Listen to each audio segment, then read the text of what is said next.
Well, thanks everybody for joining and happy Women's History Month. My name is Wade Crowfoot and I lead our California Natural Resources Agency and excited to spend the next hour together lifting up women leaders in conservation. There is a lot that I'm proud about in my job, and one of them is the work that we do every month to celebrate our diverse cultures across the agencies, as well as lift up all of our employees. Something that makes us uniquely American is just this beautiful diversity of leadership that we have, not only in California, but across the country. And we're proud to celebrate it. Last month, we celebrated actually, 2 months ago, we celebrated Black History Month, or actually last month, I guess, Black History Month, and then Women's History Month this month. So if you have joined us before on the speaker series, welcome back. And if this is your first time, welcome. The idea here is to have a dynamic, informal conversation with key leaders across our state. We use this speaker series sometimes to tackle topics or priorities that are really timely. And in this case, lift up the people that are driving forward progress across our state, and really quite excited about that. A few things to help you make the most of our time together over the next hour. There is a Q&A button at the bottom of the screen. At any point during our conversation today, if you have a question or an observation that you want to share, just click on that Q&A button and send us a question. We'll get that question on the panel, and if it's something we can answer on our keyboard, we'll respond and everyone will see the question and answer. And sometimes questions that get lodged in are great when we come together as a group after I have a chance to introduce all of the speakers. Our colleague Geeta Chandra, who's responsible for organizing these speaker series, is staffing the chat function on this platform. So she'll provide more information on our speakers and the organizations they represent, and sometimes even topics or reports or articles that speakers may reference. So it's great to check out the chat function or leave that open throughout the discussion. We also record this conversation, and it'll be available on our resources agency website starting later today or tomorrow. So it's something that you can share with others or go back and watch again. Included in the video or with the video record is the record or the copy of all of the links and the information that were provided in the chat function. So that's an opportunity for you to follow up on things that we talked about. So once again, huge thanks for joining and happy Women's History Month. I want to share a slide with you that shows just all that we've done on this month. Our colleague Nowaki Schwartz and an organizing committee across our agency has driven everything from in-person get-togethers at state parks to a donation drive for women and babies at our headquarters. We had last week a career panel to help understand how people can work with the state and also advance careers with the state with the focus on women leaders. And then, of course, we're culminating our events in today's speaker series. So big thanks if you participated in any of these events, and big thanks to those who helped organize the events. So we get to talk to and visit with and learn about some really remarkable women leaders across our agency and beyond that are driving forward on California conservation and environmental protection and restoration. There's so much that we can be proud about what's happening in California, even in these turbulent times and with 2025 starting in such an uncertain way. So I first want to introduce my colleague, Madeline Drake. Madeline and I work together actually just down the hall. Madeline came to us as an environmental scientist from the federal government and the U.S. Department of Fish and the U.S. Fish and Wildlife Service. And she has led and is leading our 30 by 30 effort, which is a state commitment, actually a state law to conserve 30% of our lands across all of California, as well as our coastal waters by 2030. And welcome, Madeline. You are effectively branding and repping the 30 by 30 movement here. Definitely. Thank you so much, Secretary Crowfoot. Yeah. So talk a little bit about the work that you do and and your trajectory. As I've come to know you, I understand, you don't come from California. You moved out to California and you built this career, fulfilling a passion that you have. So talk about that before we get a little bit more into your work that you're doing now. Yeah, absolutely. Well, first off, happy Women's History Month, everyone. I know I stand on the shoulder of giants, but it is really an honor to be here. So, as Secretary Crowfoot mentioned, I'm originally from Ohio. I'm from sort of a Rust Belt town that once had a really thriving paper mill. But by the time I was born, that had long been shut down. And, that was the driver of the economy. So jobs were pretty scarce where I grew up, and especially for women. A lot of the role models that I grew up with we're stay-at-home moms, which is why that's a really important job. It's not one that I particularly connected with. I really loved science. I really loved math, and I especially loved wildlife. And so when I was trying to think what I wanted to do with my future, I decided to look for degrees where I could pursue a degree in thinking about biology and research and using the things that I was really passionate about. So I went to undergrad and got involved in undergraduate research where I was looking at how species were able to adapt to heat stress, so that we could see, do they have kind of at the cellular level the ability to withstand a warmer climate? And I really loved that work. I felt like I was, kind of in the lab all the time, pipetting, and then could see kind of that next step of what that information would entail. So I decided to continue that work in graduate school. But as a graduate student, I started to really be curious about how that research I was doing was really making a difference out in the world, especially thinking about my background and wanting to know, well, how does it help local communities? Ultimately, that's what I really decided to be passionate about. And so I did several fellowships where I got the opportunity to really look at that intersection of science and policy and more of a role of interpreting that science to then figure out how can we make changes in our community. And this role at 30 by 30 is one that I especially love because I do get to kind of look at that wildlife biology science and conservation science that I really care about. And ultimately, the goal of that is to empower local communities to make those voluntary conservation decisions so that we can protect 30% of our lands and coastal waters by 2030. Because we know that that's ultimately going to help those local communities when we have these ecosystems that are healthy and thriving for everyone. It's incredible. Now, but maybe other people don't know that our 30 by 30 effort within our agency, we call 30 by 30 a movement. So it's really entities and leaders across the state driving this forward. But we're a key coordinator, and that's led by women. We have Jen Norris was our first ever Deputy Secretary for Biodiversity and Habitat. She now leads the Wildlife Conservation Board. Megan Hurdle is, of course, your key colleague, our Deputy Secretary for Biodiversity and Habitat. But as I understand it, a lot of scientific teams and organizations haven't in the past really had as much female leadership as it may have now. What would you say to younger women moving forward in the scientific field that might be in high school or college about building their careers as leaders in science and policy? Yeah, well, for me personally, it was kind of a journey in confidence. I always felt like, well, am I qualified enough? Am I smart enough to really kind of sit at that table? But I think that as I had incredible mentors, like you mentioned, Jennifer Norris, Megan Hurdle, Jen Eckerly, who really leads our coastal water side. Those folks really, gave me spaces that I could really think about incredible ideas, and I could really see how those ideas can then get implemented.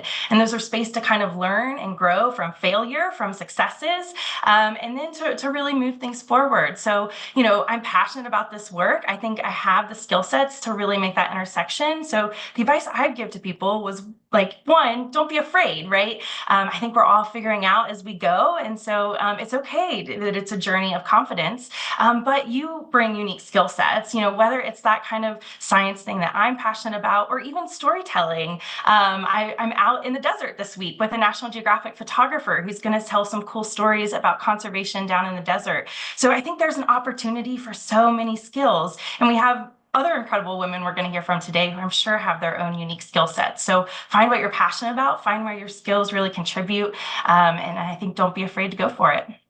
It's incredible. You are doing such remarkable work. I wish I was with you in the Mojave Desert.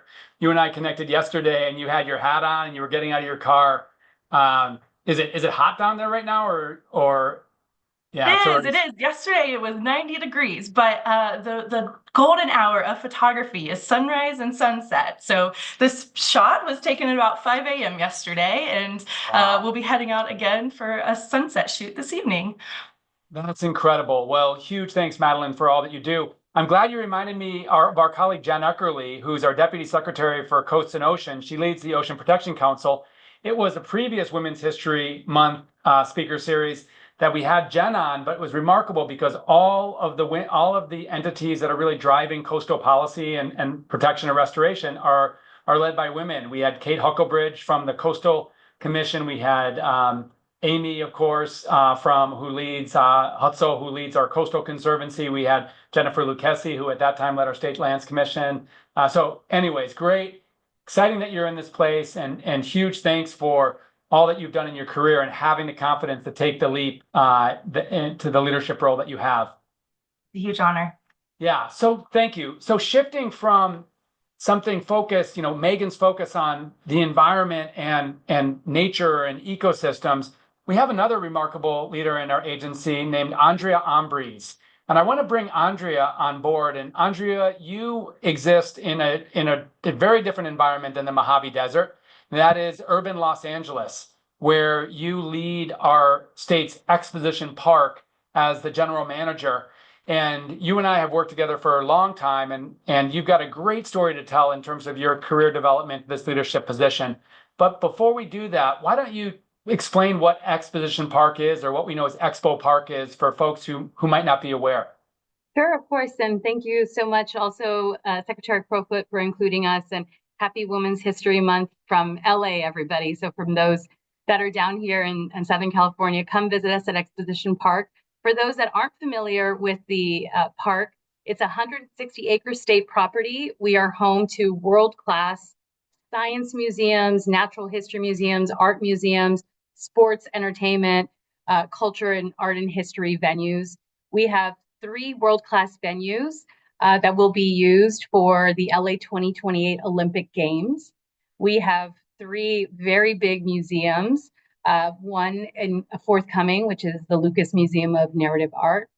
And we're in one of the most diverse and historically underserved neighborhoods in South LA, where really the local community sees Exposition Park as their backyard. And our effort here is to try to make it everyone's front yard as well, to invite people to come here and enjoy the entirety of the space from all that it has to offer, for families and for the young and old to come.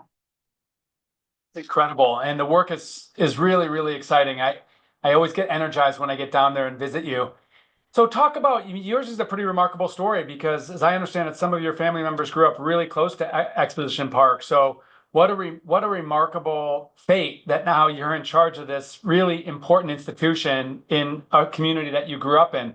Can you just talk about sort of what that means to you, and then also your career trajectory that got you here? Yeah, thank you, Wade. I used to play in Exposition Park as a child. I used to frolic around in our rose gardens, and I used to attend the different natural history museums and art museums. My parents and family grew up just around the corner. So it really is this full circle moment that allows me to be here with your support and with the governor's support. My journey is a little unique in that after college, I left LA, but knowing I would always come back, and using all of the experiences that I had, whether it was in Sacramento or DC or Chicago, to give back home, and to actually be in my own backyard back home now working is just such a treat.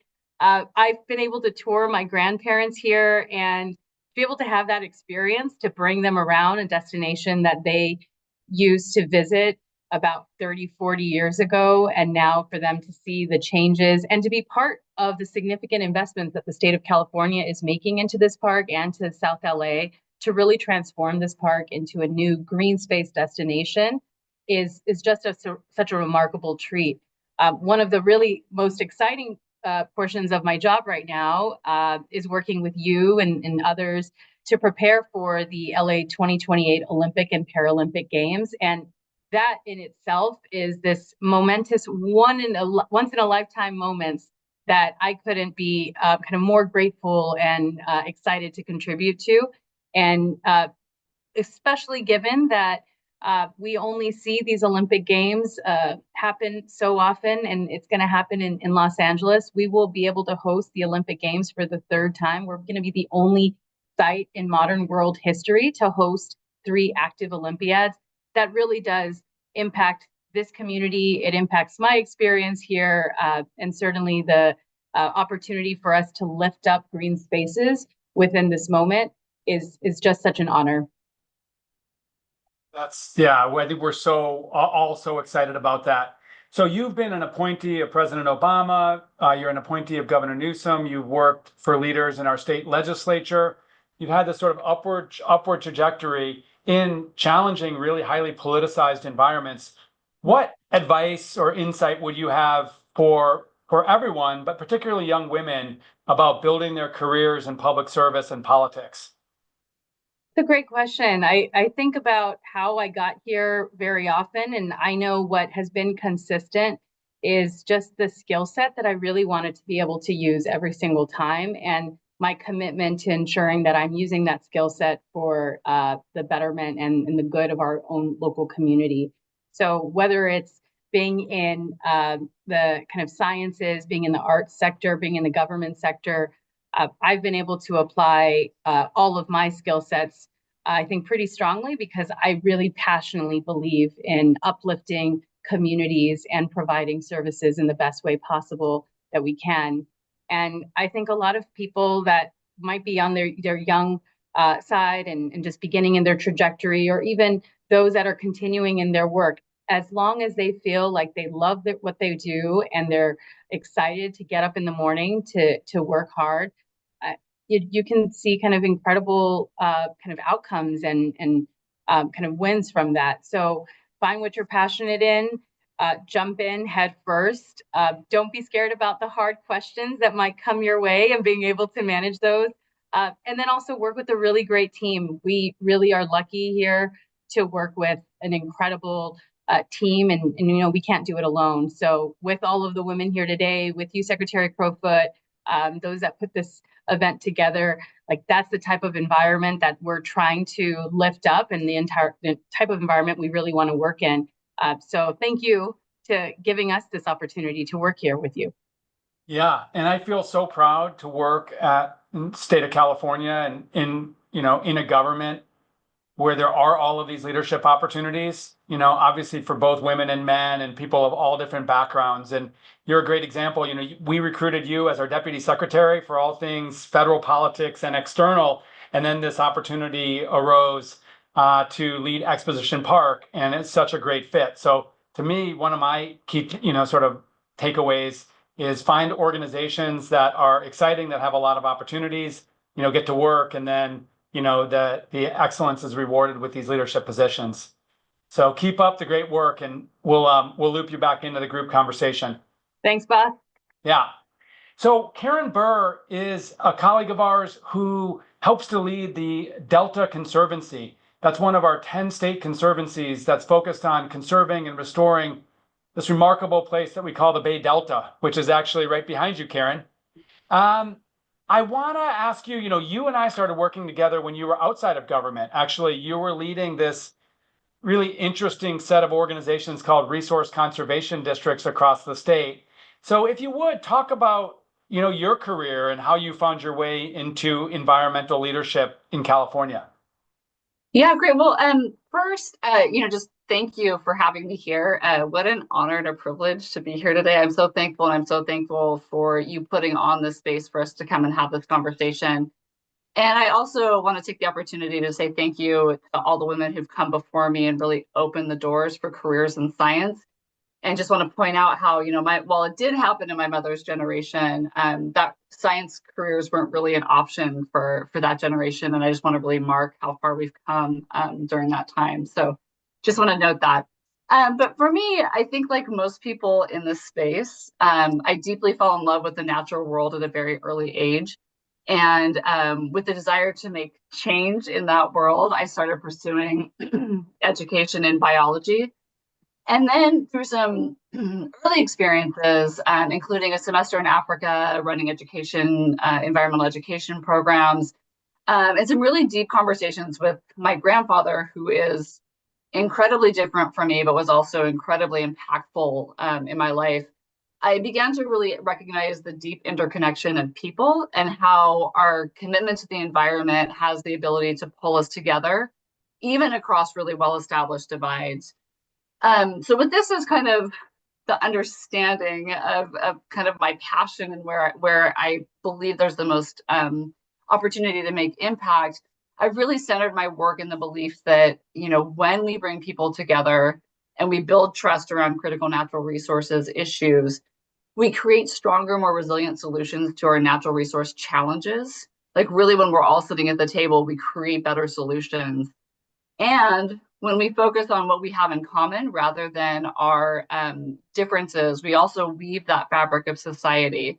So that act of being in really deep dialogue with each other is critical to us navigating the really complex challenges that we face, both socially and scientifically, even when it's uncomfortable for us, and even sometimes when it feels really impossible.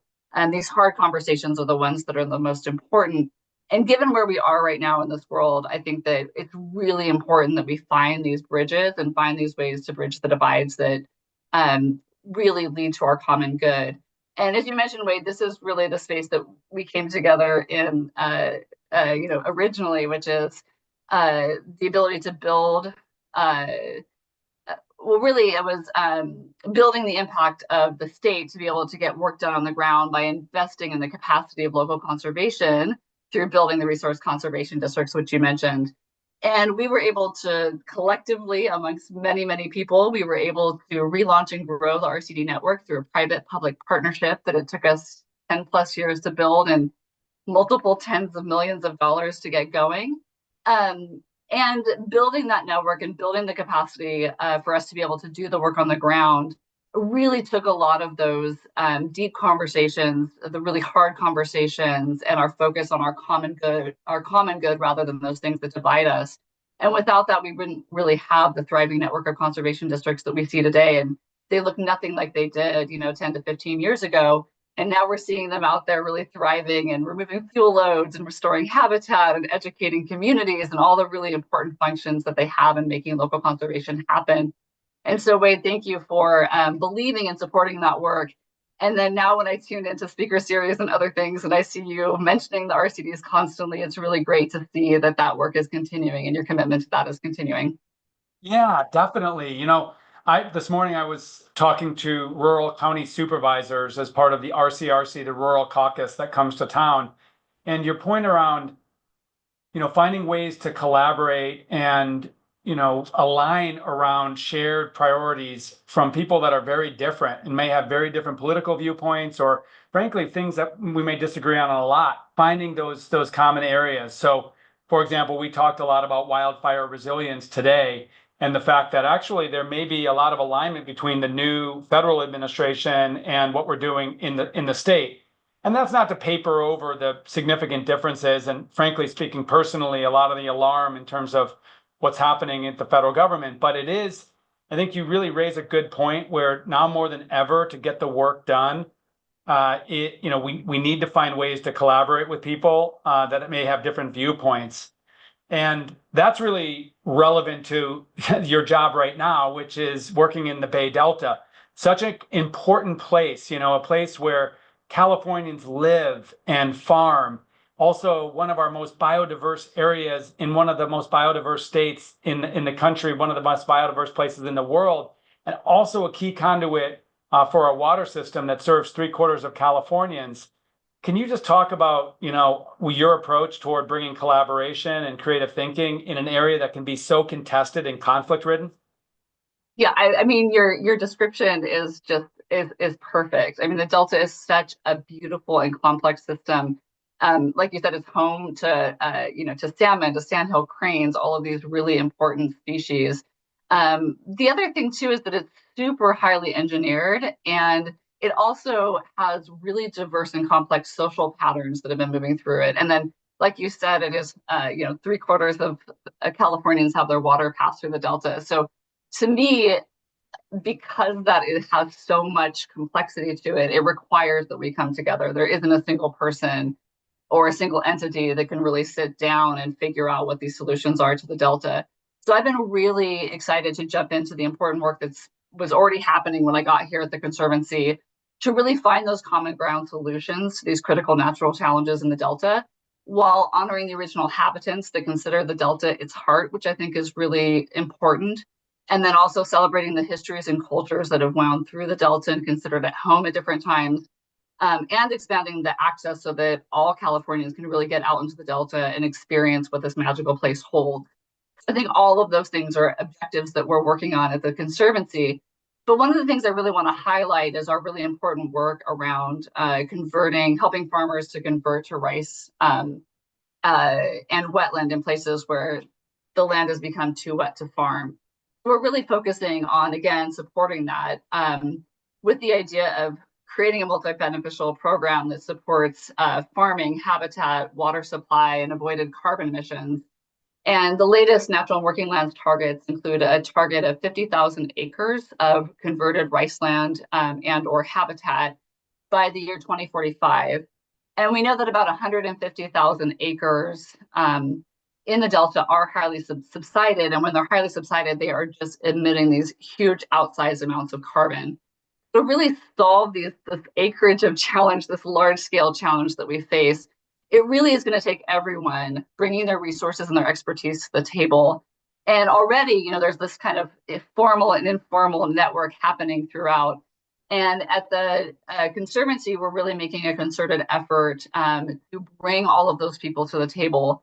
We're building broad collaboration, both informally and formally, with scientists, social scientists, federal agencies, farmers, nonprofits, TNC, Restore the Delta, the tribes, everybody, because in order to reach the pace and scale that we're going to need to really tackle these really critical problems around subsidence, it's going to really take all of those people collaborating and working towards our higher goals. But as we're pushing that forward, which stay tuned as we push that forward, I'm really excited about the impact that we're going to have. Absolutely. And it's fascinating, complicated topics, complex, opportunities to get people to connect. And very thankful that you're in the role that you are, along with Campbell Ingram, leading the Conservancy, to try to find these pathways forward. So much progress that you're making on a monthly and annual basis. So huge thanks, Karen. Yeah, thank you. Next, we're gonna shift from the Delta, the flat, fairly wet Delta, to the Sierra Nevada. One of the most beautiful places in California, if I can say. And we're going to talk to our colleague Brittany Kovich. Brittany is a leader at the Sierra Nevada Conservancy, which is our state conservancy that probably covers the most geography of any of the 10 state conservancies. Brittany, you are Policy and Outreach Division Chief. You have got the perfect background for the subject matter that you're going to share. Talk about a little bit about what you do, but then also how did you find yourself in this job? It seems like such an incredible job if you're passionate about nature and the Sierra Nevada. Share with us the arc of your career. Sure, I'd love to. Thank you, first of all, Secretary Crowfoot, for having me. And I'm super honored to be on the panel with all of these other wonderful women who I've had a chance to work with off and on throughout my career. So I'm excited to be here. The Sierra Nevada Conservancy. So we are one of the state's largest conservancies. We cover about 27 million acres, or a quarter of the state. And it is an absolutely amazing place. And I think just to kind of paint a picture, I actually grew up in the Sierra Nevada. I grew up here in Auburn, where the Sierra Nevada Conservancy's headquarters is based. And I first kind of fell in love with the Sierra Nevada and the Sierra Cascade region with my parents. We camped a ton throughout the Sierra Cascade region, and my dad actually taught mining at one of our local community colleges. So I spent most of my childhood in the back of an old Bronco, driving on old dirt roads to get to different mine sites throughout the Sierra Nevada and most of the western US. So I had this kind of experience of, traveling through all of these very beautiful, gorgeous places on all of these backcountry roads to get to these mining sites. And you could kind of see, I loved the open space and the kind of natural environments. And then I also got to see kind of firsthand what some of these more extractive, like mining type industries can do to those places. But I also, he taught at this community college, and I think throughout the years, one of the things that I came to realize is that in a lot of the places that we were visiting, some of these more extractive based careers were really all that was available, or were some of these careers that were, some of the better paying opportunities for some of these more rural places. And so, I ended up kind of having this feeling of like, I want to work in conservation because I want to protect these really amazing places, but I also want to work on, projects and opportunities that kind of help build and uplift rural communities. So, which is exactly what the Sierra Nevada Conservancy does. And so I landed here right after I finished my degree at Chico State. My mom actually clipped out from our local newspaper an article that talked about the Conservancy landing the headquarters here in Auburn, and she sent it to me in the mail, and I remember getting it at my apartment when I was at Chico, and she says, "I think this might be what you want to do when you grow up." And I was like, "Yes, it is. That's where I want to be." It's a That's perfect incredible. spot. Yeah. And that had to be a couple of years ago if she was clipping out a classified or a job ad, right? Yes, I started at the Conservancy in 2007. I worked as a receptionist at the front desk right when the Conservancy was starting to build up our staffing, and have had an opportunity to have a variety of different roles here over the years. So very Incredible. fortunate. Yeah. Yeah, well, we're fortunate to have you. Maybe the sort of historical image or the stereotype of mining and forestry, in the Sierra Nevada would be, fairly male dominated, with probably not a lot of historic opportunities for women. So how do you feel as a woman leader, along with Angie Avery, who of course leads the Sierra Nevada Conservancy, in these sectors, probably in this geography where really probably the historical legacy of leadership was dominantly male? Yeah, definitely. I feel really fortunate. I mean, the Sierra Nevada Conservancy, our leadership team is women, and we've had this kind of, I've had opportunities to work for both incredible women leaders and male leaders throughout the years, but it is really awesome to see kind of this transition happening where a lot of the Elena's one of these, a lot of the people that are in leadership positions throughout the Sierra Cascade region now are women, or the people that are kind of coming into this conservation space and this kind of science-based work are women. And it's really exciting to see. Oh, that's great. I want to ask you one more question, which is, you came out of grad school right into a state job, and I've always heard that, state jobs can be really hard to figure out in terms of the hiring process and all of that. And what advice, we're joined by almost 200 people here today in this conversation, probably some of whom work for state agencies already, maybe many of whom don't.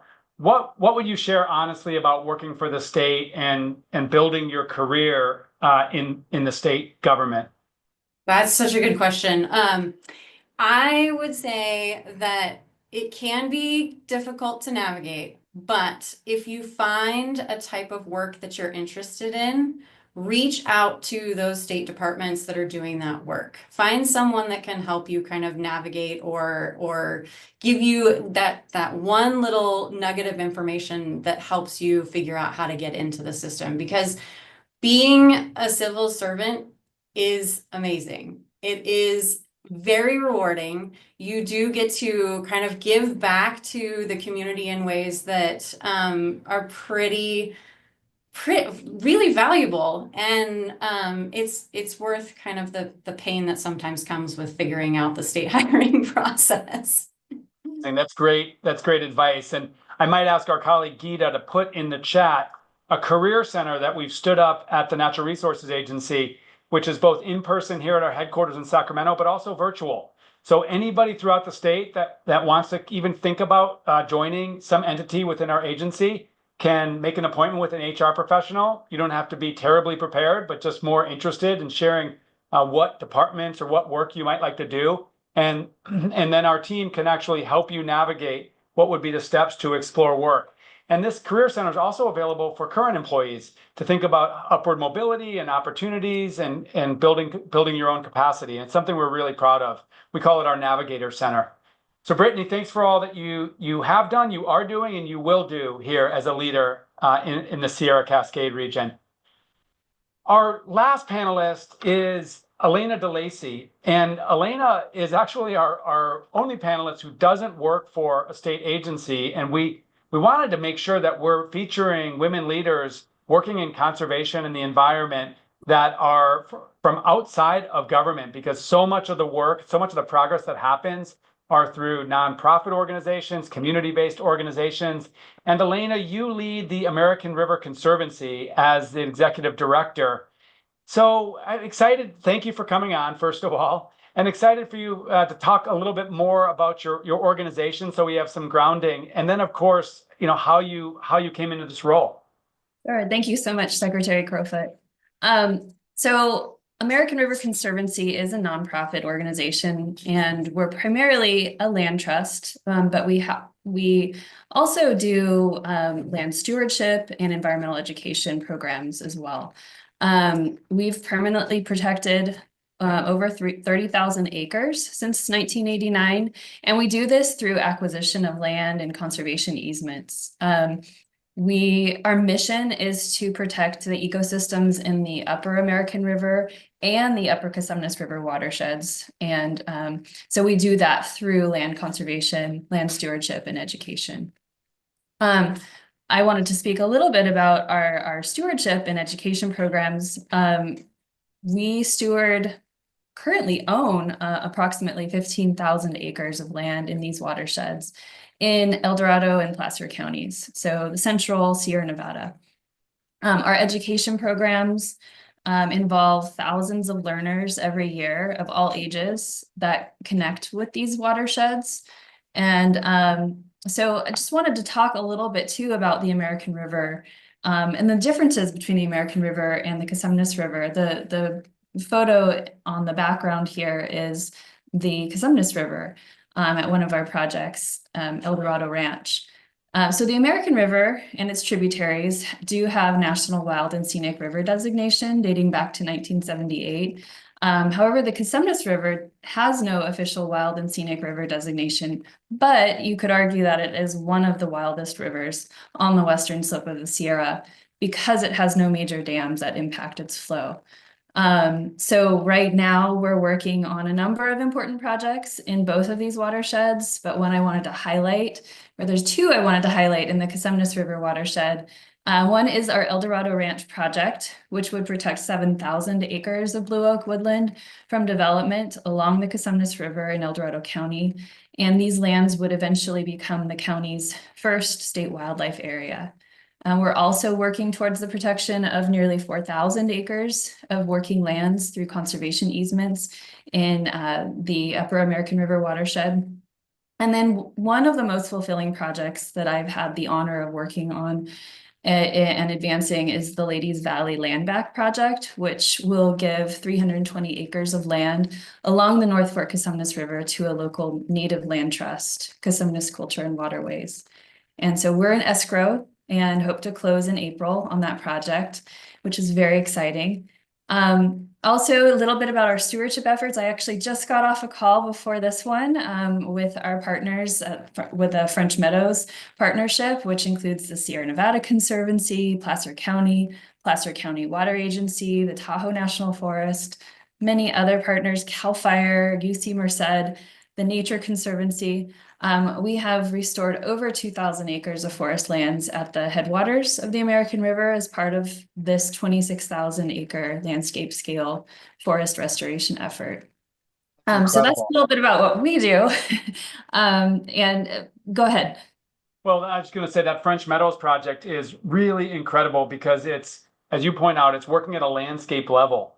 So we need to restore the health of our landscapes, protect against big catastrophic wildfire risk, and we need to work at scale. And French Meadows is demonstrating how we can do that. And I'm so excited that your land trust is part of that public-private partnership that's making it happen. So you've explained your job. You've made it sound incredible in terms of its impact and also just the work you get to do if you're somebody who cares about nature.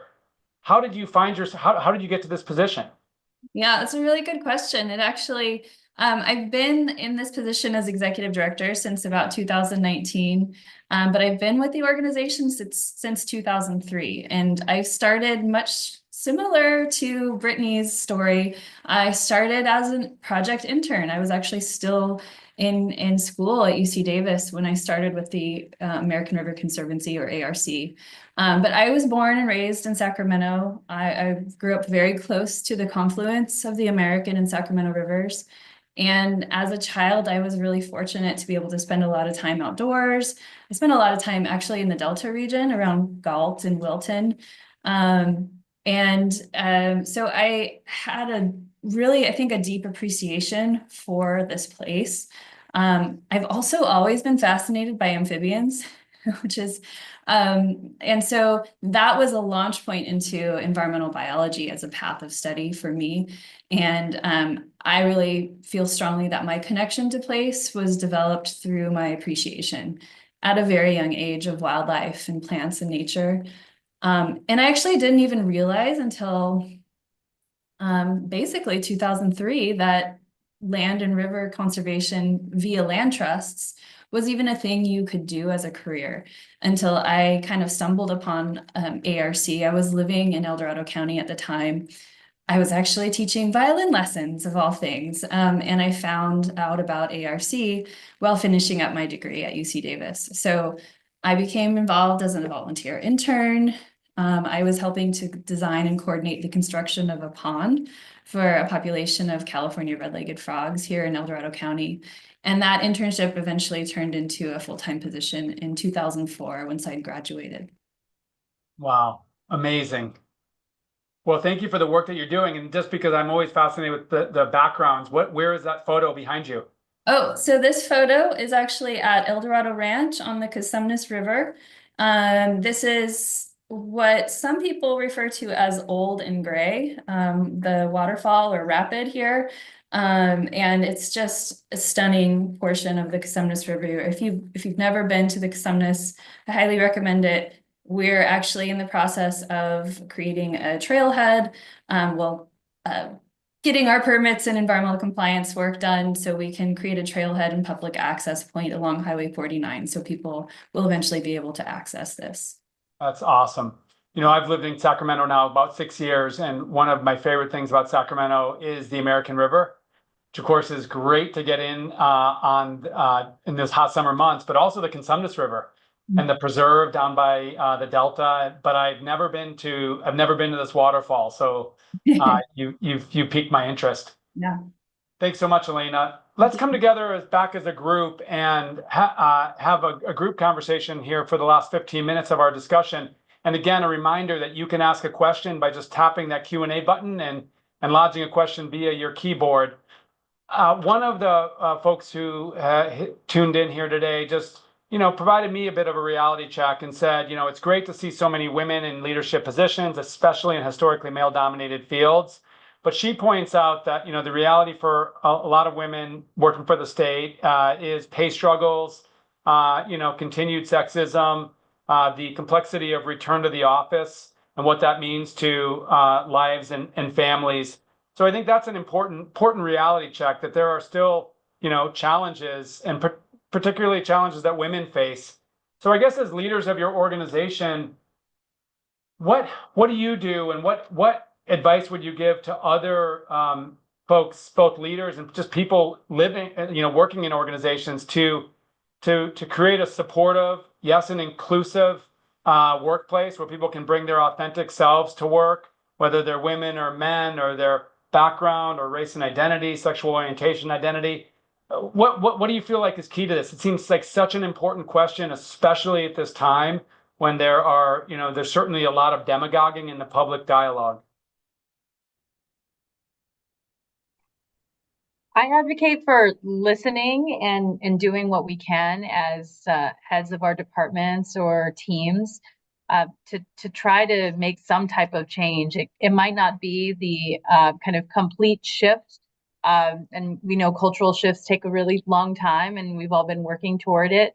But allying with others that have actually been a part of this solution base is really helpful. I very often reach out to some of my colleagues across the department and even across the entire state government and ask, how have you done this? Do you have any suggestions? Do you have any recommendations? Lots of lessons learned, not only from the women on the screen and others that might be listening, but from men as well.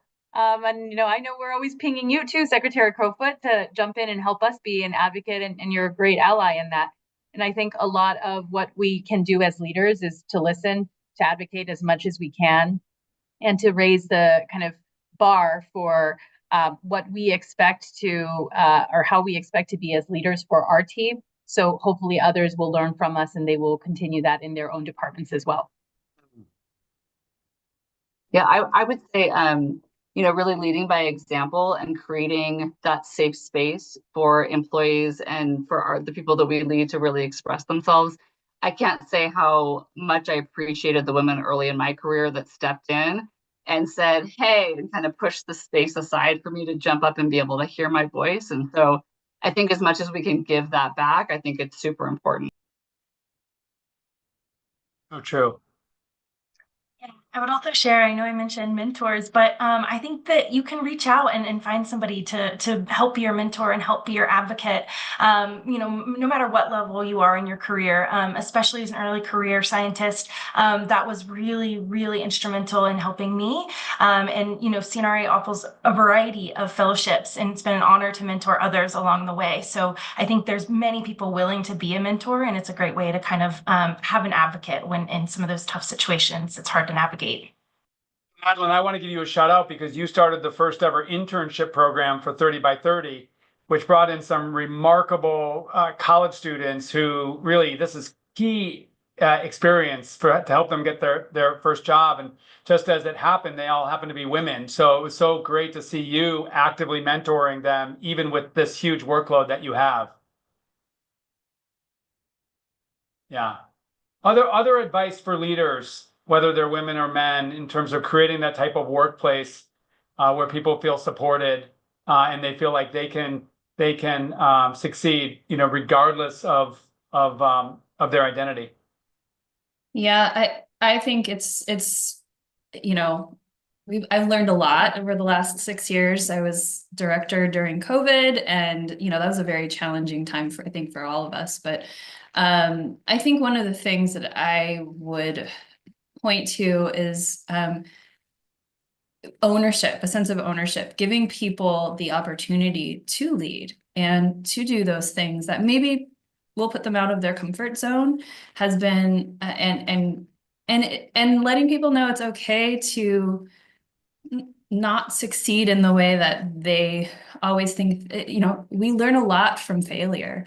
And I mean, I'm one of the first to admit that I learn a lot from my failures, but having a safe space to do that and to learn and grow as a person, I think is really important. And I'm grateful to those who came before me, and the previous executive director allowed me to grow in that way. My board of directors is very, very supportive of that as well. So, yeah. So great. I benefit from a really insightful work coach, and she really helped me understand so much of leadership is coaching. So, these things move fast, and, command and control and making decisions as a leader. Sometimes that's where I go to get things done quickly. And a point that she's made is, well, you really want to build the capacity of your team to be those decision makers themselves. So to your point, Elena, putting people in leadership positions, helping them make decisions, even if it, creates a little discomfort as a leader, stepping away and delegating. I had personal experience of that. Angie Avery, our executive officer, has always been so good about telling people that they can do hard things. Like, I see that you have a purpose here. I see that you have a good direction that you can go. I'm gonna give you this opportunity to do that. And that has been it's been super helpful, and it's something that I always try and turn and use with my own team, give them the opportunity to, really kind of step into that space and bring their own ideas forward. Yeah, totally. I want to bring in a question and an observation from a former colleague and a friend named Amy. Thank you to the person who asked that first question. Women have unique challenges to becoming leaders. For me, first and foremost, are my responsibilities as a mother. Although I have a supportive spouse, I think the historical construct of genders has led me to be the primary parent with childcare responsibilities.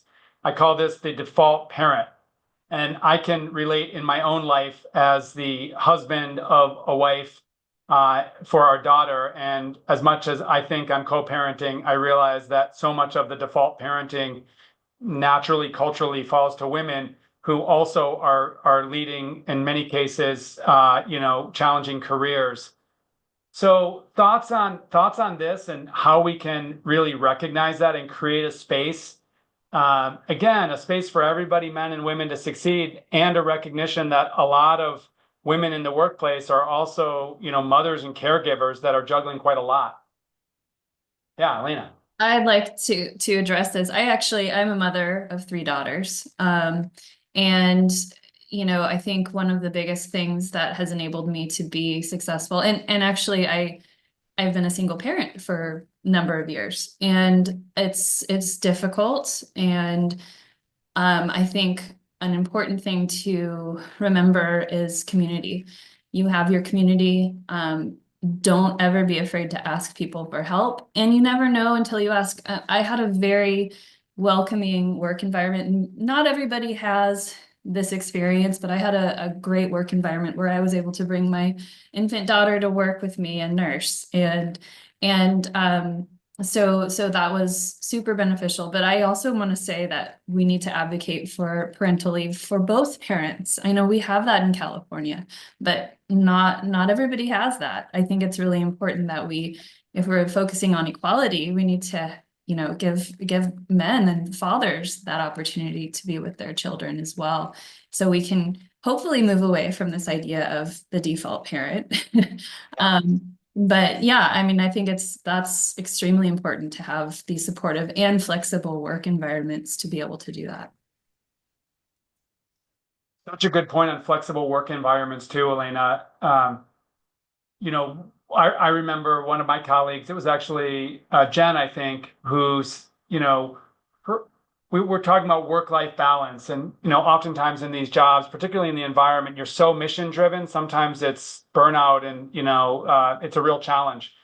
And so we were talking about things that we do, to really ensure that work-life balance. And for example, for me, I try to make a habit of putting my phone in a certain drawer in the kitchen for 2 hours, between 5:30 and 7:30 every night. And one of our colleagues said, God, it's so helpful for you to hear that, to understand that like we can do that, because I, as a mom, really feel like and a parent need to do that. So I think part of it is like identifying those opportunities for flexibility so that people can be, loving, successful parents and effective employees, right? And Secretary, during COVID, I think there was this just incredibly high expectation that we all set upon ourselves to be available at all hours of the day, at all hours of the night, because it was easy, because all we had to do was sit in front of our computer or get on our phone and respond to a message. And I think the normalizing of the work-life balance is still underway, and being able to balance what that actually really looks like for us is hard. And it's also really hard to say, like, yes, we want everyone to come with their kind of full and authentic selves, to be able to take time off and still deliver with the very high expectations we have and the very quick turnaround that we have. So it's a constant balance, but I think the recognition of the fact that there is that tension is a very big and good first step. And I feel like a lot of us are trying to do that with our teams and say, like, we get it. We know that you don't want to be on, I don't want to be on all of the time on Zoom, and I don't want to be on all of the time until like late at night, but trying to own that and work with our teams to find some type of resolution and middle ground is, I think, the most helpful. At least we've come there as I think, team, where now we're listening and now we're saying, okay, well, let's try to be flexible instead of just saying, nope, this is how it is. And you got to kind of conform. I think there's a lot more flexibility these days. Yeah, that's incredible. I want to surprise you as we conclude here with a speed round and a question I didn't prepare you for. So Women's History Month is about reflecting on this legacy of female leadership that brought us to where we're at, but it also, as you've shared, is like looking forward. So what's one hope that you have for the future, whether it's in your organization or in California or more broadly?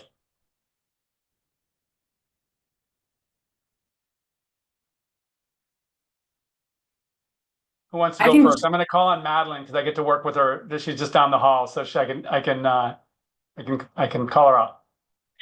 Yeah, I mean, for me, I'm always pushing for 30 by 30, and I think we're going to get there. But, I think that women have a real role and a real thing that they can play in this, right? Whether it's women leadership, but also just thinking about how conservation can be a part of your community, whether it's taking your kids to local parks, it's having clean water, it's having outdoor space to have your mental health. So, for me, my hope is we're going to achieve 30 by 30. We're going to have an amazing place for people of all backgrounds, but especially women.